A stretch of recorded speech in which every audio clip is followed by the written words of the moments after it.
dilecto y amigo entrañable, con nosotros, y para que desarrolle su exposición 5.000 años de sicus y antaras, nuevos hallazgos, el doctor José Carlos Vilcapoma. Un aplauso para él. Bienvenido, doctor Vilcapoma.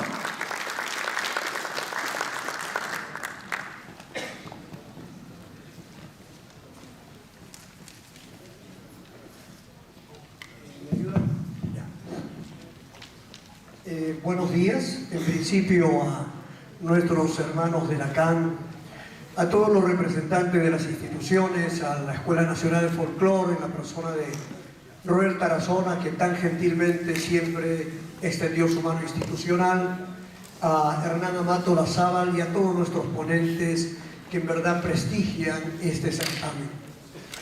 Esta mañana yo he querido traerles algo siempre señalando lo siguiente. En principio yo no soy arqueólogo, soy antropólogo.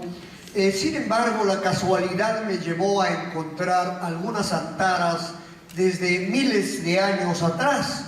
Y entonces lo único que hice es recopilar y ahora se los traigo para que ustedes, que son especialistas en el tema, que mejor que nuestros ejecutantes, sepan que también en distintas culturas anteriores a la nuestra se cultivó y se elaboró la antara, el sicu o zampoña, como se dirá más adelante. Revisando las crónicas del siglo XVI, y como dice muy bien el doctor Hernán Amato, lo cierto es que en 1532 se marcó un choque dispar, es decir, un enfrentamiento entre los grupos nativos, vale decir, las culturas originarias y los que vinieron allende los mares. Entonces, el tema fue que los que vinieron, cuando encontraron una serie de ritos, expresiones festivas, danzas, formas rituales de adoración a nuestras deidades, es decir, a nuestros dioses, ellos inmediatamente nos vieron como idólatras, nos vieron como negativos, nos catalogaron como que éramos simple y llanamente hijos de los dioses negativos. Entonces, por eso es que cuando comienzan a describir ellos en sus crónicas cómo era nuestro comportamiento, ellos dirán lo siguiente, respecto a, por ejemplo, los instrumentos musicales que en el siglo XVI vamos a encontrar. Uno de los cronistas, el cura Arriaga, que va a ser uno de los extirpadores de idolatría, dirá lo siguiente, que hacen fiesta a sus huacas con varios instrumentos, lo festejan con muchas trompetas de cobre o de plata, muy antiguas y diferente figura y forma que las nuestras. Tienen caracoles grandes que también tocan, que llaman antari y pututo, se refieren al antara, y otros pincuyos o flautas de hueso y de cañas. Más adelante, una relación de un anónimo, un documento anónimo, dirá lo siguiente: al mismo tiempo que adoran a sus huacas, cantan los cantores muchos cantares, tañían trompetas y cañas, bocinas hechas de caracoles grandes y cornetas. Cuando era menester de hacer procesión, llamadas huancaya o tomari, salían acompañados de los demás ministros, así yanahuilcas como huatus, y estos llevaban andas donde iba el ídolo. Pero más importante es la crónica del mismo Garcilaso, que más adelante, cuando él está en España, antes de los 50 años, empezará a escribir en su famosa crónica, al que le titula La verdadera relación de los incas. Exactamente el título es Los comentarios reales de los incas, para decir que esto es lo real y lo verdadero sobre los incas. Dirá lo siguiente: De música alcanzaron algunas consonancias, las cuales tañían los indios collas, se refiere al altiplano, los indios collas, o de su distrito en unos instrumentos hechos de cañutos de caña, 4 o 5 cañutos atados a la par. Cada cañuto tenía un punto más alto que el otro, a manera de órganos. Estos cañutos atados eran 4, diferentes unos de otros. Uno de ellos andaba en puntos bajos y otro en más y más, como los 4 voces naturales, triple, tenor, contraalto y contrabajo. Más adelante seguirá haciendo mención a esta expresión compleja de tonadas. Lo cierto es entonces que cuando llega a España encuentra que por este lado del Perú había una forma muy especial de la división de las comunidades o de los pueblos. Eran una división por mitades, es decir, mundo de arriba, mundo de abajo, barrio de arriba, barrio de abajo, o izquierda y derecha. En tal sentido es que la tonada que se va a encontrar para lo que son las antaras y los sicus, que es una denominación aymara, básicamente es de diálogo, es decir, un solo instrumento no sonaría nada si no es que tiene su complemento, y a partir de esa complementariedad aparece la melodía cuando esto es un conjunto. Lo que quiere decir entonces que la expresión de la música también está acorde a cómo vemos el mundo, a cómo entendemos nuestro entorno, lo que los especialistas le llaman la cosmovisión. Entonces diríamos que nuestros sikus en verdad son la mejor expresión ritual, mágica, religiosa, que combina la forma especial de ver el mundo, pero a la vez a todos nosotros nos conlleva o nos induce al diálogo. Estas consideraciones breves, mis queridos amigos, nos invita a pensar que en efecto, algunas veces cuando nosotros hemos trabajado con el grupo de los Ruralcaya, de seguro en este congreso se analizarán varios aspectos que son importantes. Primero, el instrumento como tal, estas divisiones del mismo instrumento, cuando se habla del chili o del malta o del zanja, el chili, su subsecuente clasificación del bajo chili o el contrita, y el malta, el bajo malta, el contra o el contramalta, o el zanja, bajo zanja, el taika o contrazanja, que son en verdad clasificaciones que ustedes de seguro lo saben respecto a cómo se estructura el mismo instrumento, qué mensaje lleva. Eso es un tema que hay que discutirlo, hay que saber. Pero otro tema es lo que acabamos de ver con nuestros hermanos de Taquín. ¿Qué significa la vestimenta? ¿Por qué los penachos altos? ¿Por qué alguna vez los grupos se ponen, o los plumajes de aves exóticas que en el incásico tenían alguna significancia? ¿O es como dicen algunos, que en efecto es el plumaje del cóndor, y que esta no solo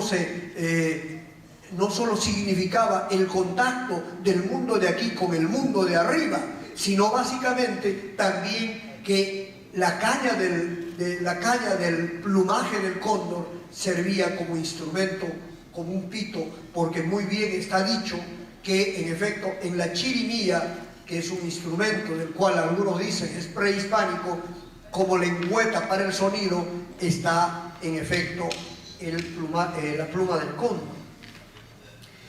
Podemos hablar entonces que en efecto esa otra vertiente de cultura tiene mucho que ver con el vestuario.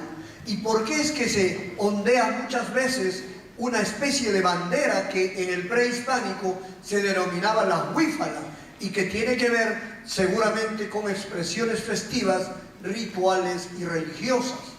Pero otro tema probablemente va a ser ya la misma representación festiva. Yo he encontrado un dato que me parece sumamente importante de algunos instrumentos del prehispánico, y que tiene que ver con algunas crónicas, y que algo ya se dijo, y Hernán Amat, con la sabiduría que le caracteriza, maestro comprobadamente teórico y productivo, decía, está asociado los sikus a los ritos fúnebres. Claro, y es que en la crónica del padre Velasco, que es un cronista, se habla ya que en efecto, acompañando a los sikus, habían instrumentos musicales como la tindia, especie de guitarra, tambor le pone allí, tambor de guerra, el chilchile, sonajas y cascabeles, puncuyo, flauta, guaylaco, flautón, chipa, trompeta, pero ahí le llama ayarichik, 7 pequeñas flautas unidas, la mayor de un palmo de largo y las demás gradualmente menores. Lo que significa entonces que nuestros famosos ayarachis, probablemente que tienen otro tipo de instrumentación, quede como rezago expresivo de lo que es el aya, ayataki, aya es nuestros muertos, el ayarachi como un tipo de una denominación probablemente en esa época genérica para referirse a un tipo de música acorde a estas expresiones rituales básicamente fúnebres. Aquí también el otro cronista, el padre Bernabé Cobo, habla de el pincollo, el pífano y la antara, la flauta corta y ancha. Muy bien. Entonces, nosotros encontramos que a través de la etnohistoria, que es esta disciplina que revisa las crónicas del siglo XVI, sabemos que el instrumento estaba asociado a un elemento ritual básico. En algunas circunstancias a lo fúnebre era la expresión máxima de la dualidad de espacios y que estaba hablando de esa famosa de ese famoso diálogo de espacios o del tinkui, que es una forma expresiva para hablar de lo que significa para nosotros, lo que significa nuestra cosmovisión. En tal sentido, con este preámbulo nos hemos acercado en algún momento a unos vestigios arqueológicos que es materia de exposición gráfica esta mañana.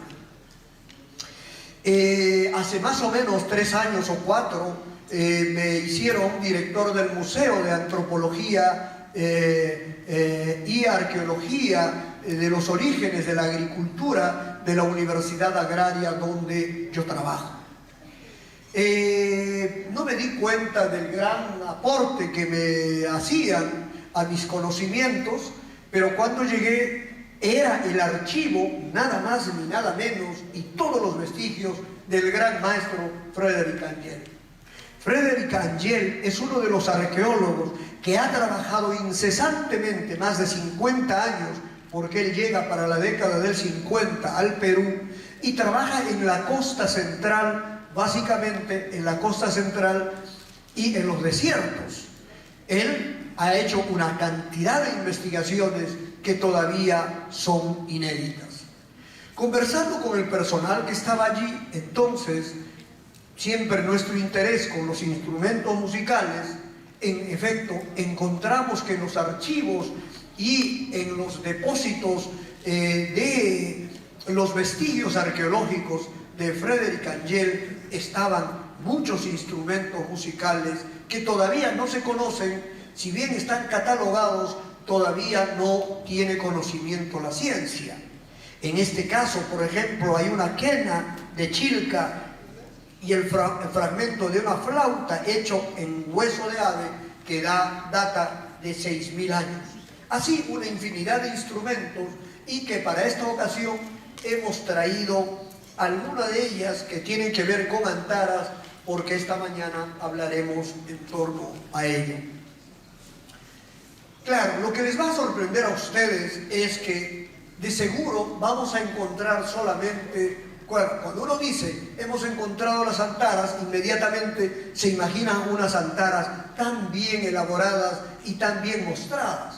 Lo que tienen que entender es que en el mundo de la arqueología, y aquí está nuestro arqueólogo, vale un vestigio, es decir, hasta solo un fragmento. Con ese fragmento es como encontrar un hueso de alguien en algún lugar. y en base a esa estructura ósea podemos reconstruir lo que significó o la técnica que se aplicó o la simbología que ésta pueda conllevar. En tal sentido, hemos traído entonces algunos de estas muestras que casi la mayoría son fragmentos, pero nos quiere decir mucho respecto a la simbología y respecto a las culturas, como éstas ya habían sabido dominar y elaborar la música ritual que ojalá la arqueología musical nos la enseñe. Bueno, entonces vamos ahí está, esta es la 1, ¿sí?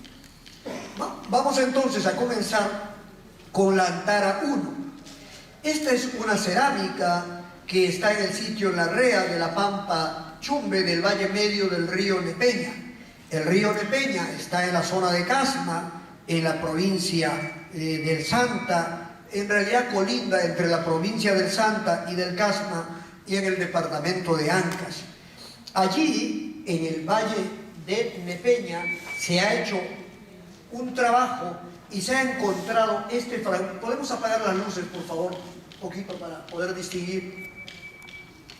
Se ha encontrado un fragmento de una antara que, según la ficha que nos da Frederick Angel, tendría 1200 años antes de Cristo. Aunque se sabe que la cultura Casma, data aproximadamente de 5500 años, o la cultura Recuay, que está por la zona, hasta los 600 después de Cristo. También está Sechín Bajo en la zona, y Sechín es una de las culturas también trabajadas por nuestro amigo Lorenzo Samaniego, y ha encontrado que en las estructuras pétreas hay grabados incluso sobre las partes internas del cuerpo humano, lo que significaría que hay un alto conocimiento de la naturaleza biológica del hombre. En este caso, la Antara 1 nos está diciendo cómo es que se manejaba, vean, la perfección circular, lo que demostraría que estaban manejando la caña como molde para la elaboración de las antaras.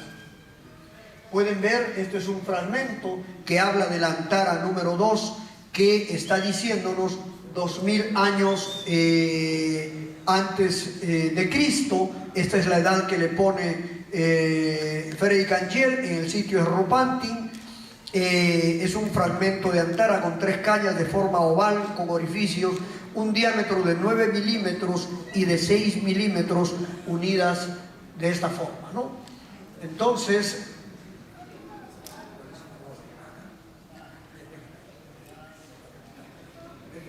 bueno, pasemos entonces a la Antara 3.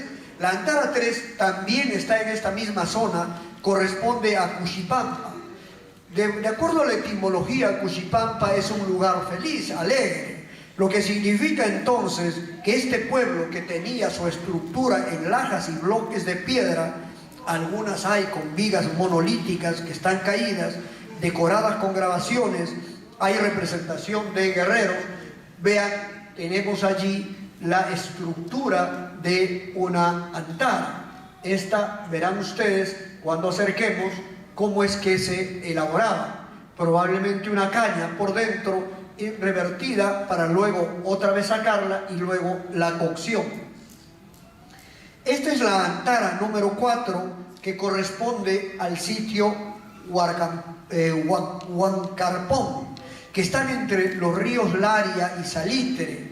Esto está por el río Santa, corresponde al Sechín Bajo, cuya cultura aproximadamente está de los 3000 a los 5000 años antes de Cristo. Y si vemos la etimología de la zona, los especialistas dicen que Huancarpón viene de huanca, y huanca vendría de tambor, lo que demostraría entonces que hay una asociación, de este instrumento con los bombos o instrumentos membranófonos. Este sitio se ubica en el valle medio del río Nepeña, en el departamento de Ancash, y se han localizado allí estructuras hechas en piedra y barro con columnas monolíticas. En algunos de los casos hay lo que se llama un revestimiento fino de la cerámica, porque a decir verdad está diciéndonos que hay un mejor manejo.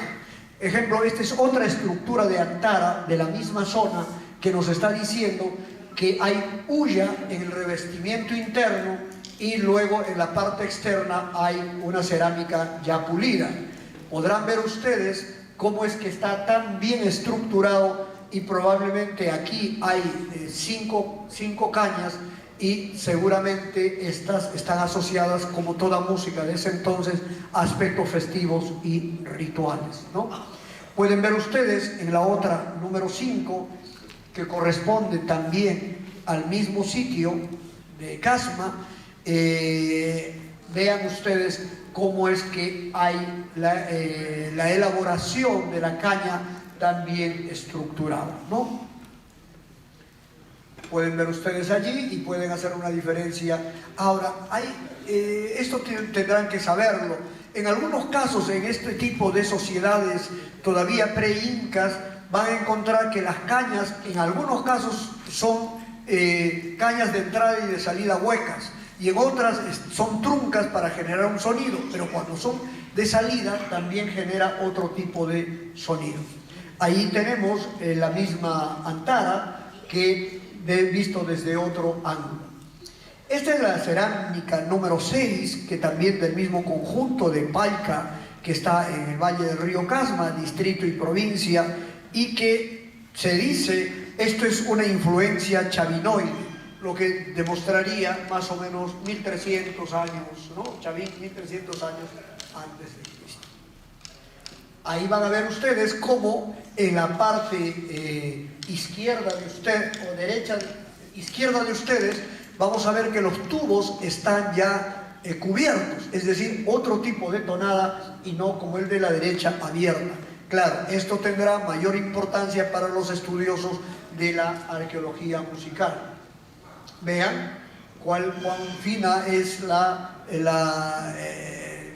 diríamos, el terminado, el acabado de esta cerámica. Ahora, esta es una mirada importante de esta Antara.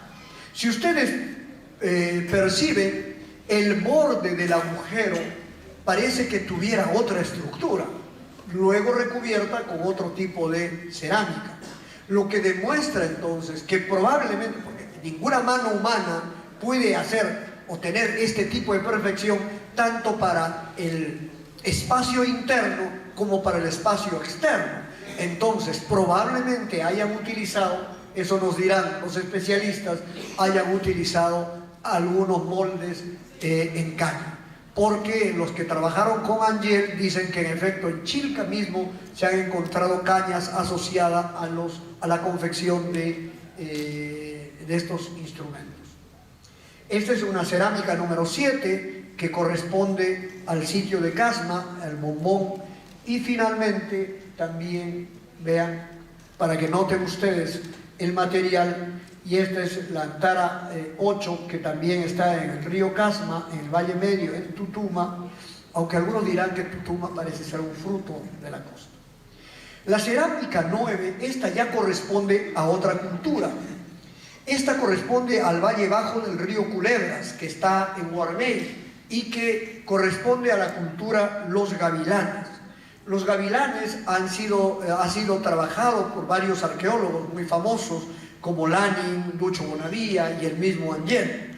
Se data que esta Antara probablemente tenga de 2200 a 2700 a.C.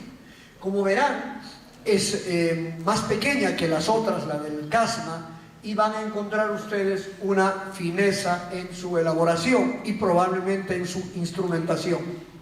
Vean ustedes, aquí hay una pequeña reconstrucción, porque eso hacen también los arqueólogos, y verán ustedes la perfección con el que se elaboran los cañutos o caños o espacios internos tubulares de esta cerámica, ¿no? Vean ustedes cuán perfecto es lo que dice entonces de su asociación con algunas calles.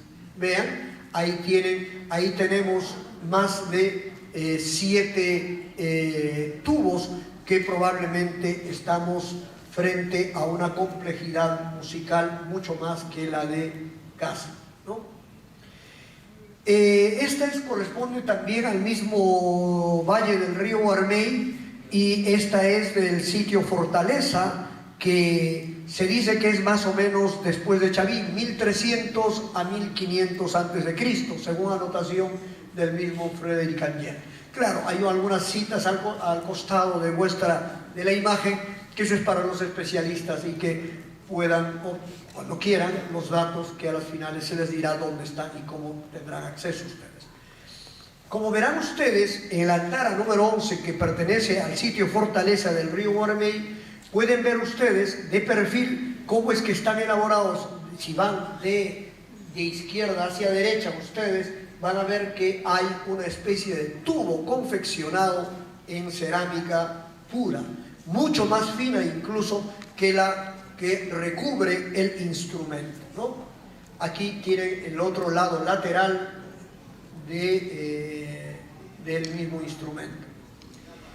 Esta antara fragmentada, que corresponde al mismo sitio, demuestra lo que venimos diciendo. Si ustedes aguzan un poco la mirada, se darán cuenta que en efecto los dos tubos pareciera que tienen otro tipo de elaboración en otro momento, en otra circunstancia, y que nos está diciendo incluso la utilización de otro material que luego va a ser recubierta y convertida en una antara. Aquí van a ver en la parte superior que se usó un molde, claramente un molde, y porque eso ninguna mano humana va a lograr hacer, además con ese dispar de entrada y de salida, la entrada mucho más amplia que el de la salida.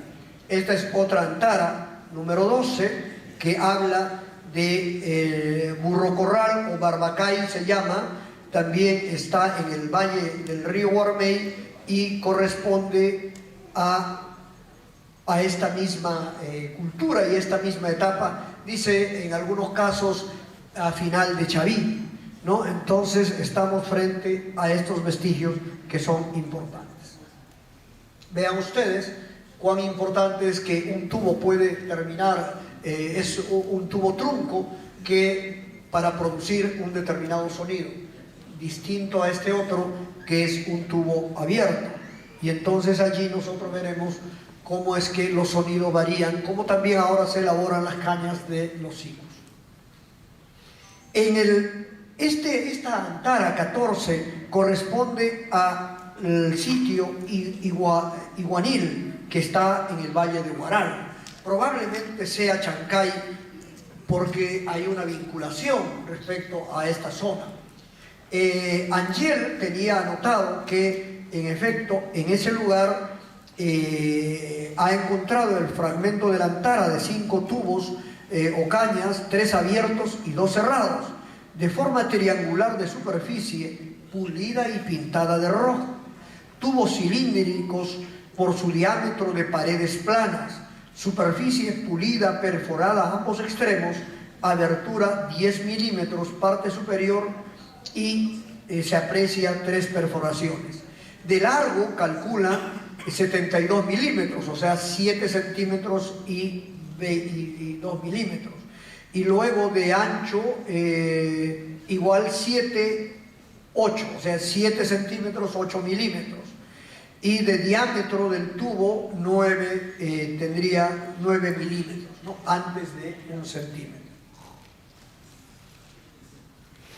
La cerámica 15 nos dice del sitio Pulajama de Chilca en el Valle Medio. Esto está en la provincia de Lima y ustedes saben que Chilca es famosísima porque allí alrededor de los 5.000 a 6.000 años se ha encontrado el hombre de Chilca. Aquí se encuentran vestigios de instrumentos musicales que, a decir de Angiel y su equipo, en verdad no correspondería a los orígenes del hombre de Chilca, sino más bien a la consecuencia cultural, es decir, a la secuencia de hábitat en la zona, y que estaría dado más o menos de 700 a 1200 antes de Cristo. Vamos a ver, estamos en la 15, que esta Antara, esta es la 17, que también corresponde al mismo sitio. No hay mucha nitidez porque son vestigios muy cortos, pero que para los arqueólogos estaría demostrando que el hombre de Chilca, bueno, después del hombre de Chilca en sus orígenes, también se encontró este tipo